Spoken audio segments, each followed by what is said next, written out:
BJP के नए राष्ट्रीय अध्यक्ष नितिन नवीन फुल फॉर्म में आ चुके हैं और अपनी मजबूत सेना यानी कि टीम भी बना चुके हैं। इसमें तो कोई शक नहीं कि नितिन नवीन की निगाहें पूरे देश पर हैं। लेकिन बड़ी बात यह भी है कि जिन राज्यों में विधानसभा चुनाव पहले हैं उन पर उन्होंने खास ध्यान भी दिया है। सारे समीकरणों को जोड़ तोड़ कर देखा है।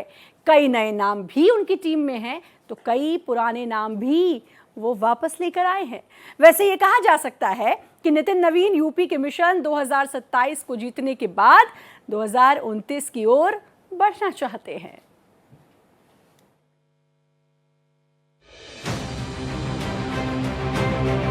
बीजेपी के नए सेनापति की सेना तैयार है।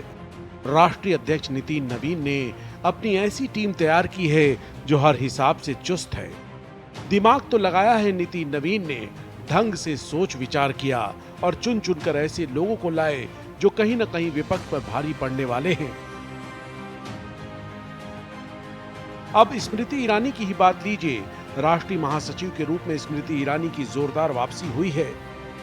2019 में अमेठी से राहुल गांधी को हरा चुकी हैं और इस हार का असर ऐसा पड़ा कि राहुल गांधी की राजनीति का केंद्र ही यूपी से हटकर केरल और वायनाड हो गया। अमेठी से दोबारा लड़ने की हिम्मत ही नहीं जुटा पाए राहुल गांधी। वैसे अमेठी से 2024 में स्मृति ईरानी कांग्रेस के किशोरी लाल शर्मा से हार भी चुकी हैं, लेकिन राहुल गांधी पर उनकी एक जीत ही तमाम जीतों पर भारी है।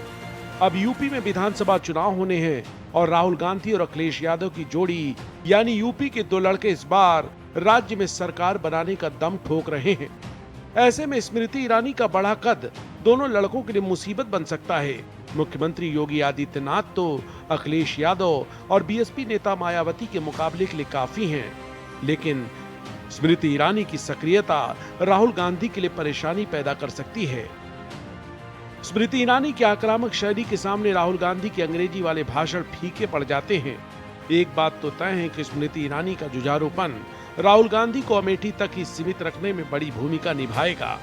अब राहुल की मुश्किल ये है कि उनका ज्यादातर समय स्मृति ईरानी का मुकाबला करने में ही निकल जाएगा, जबकि राहुल गांधी इस समय प्रधानमंत्री नरेंद्र मोदी और गृह मंत्री अमित शाह को घेरने में लगे हुए हैं। स्मृति ईरानी की सक्रियता का असर अमेठी, रायबरेली और सुल्तानपुर में भी दिखेगा, जहां से इंडिया गठबंधन बड़ी सफलता की आस लगाए बैठा है।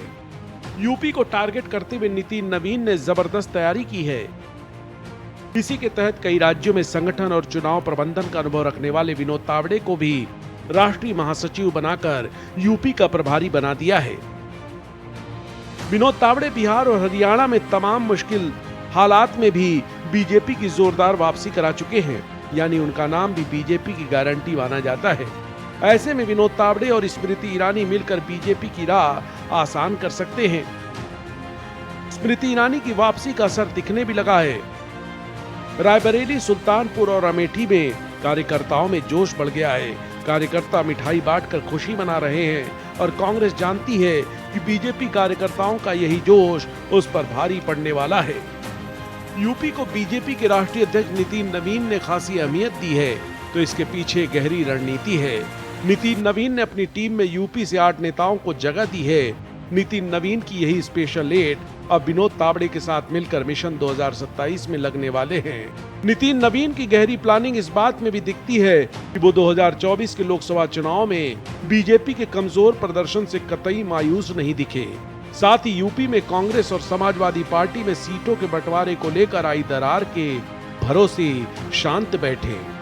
नितिन नवीन ने नए सिरे से यूपी के मिशन 2027 की तैयारी की है और उसे अमल में लाने के लिए अपनी टीम बना दी है।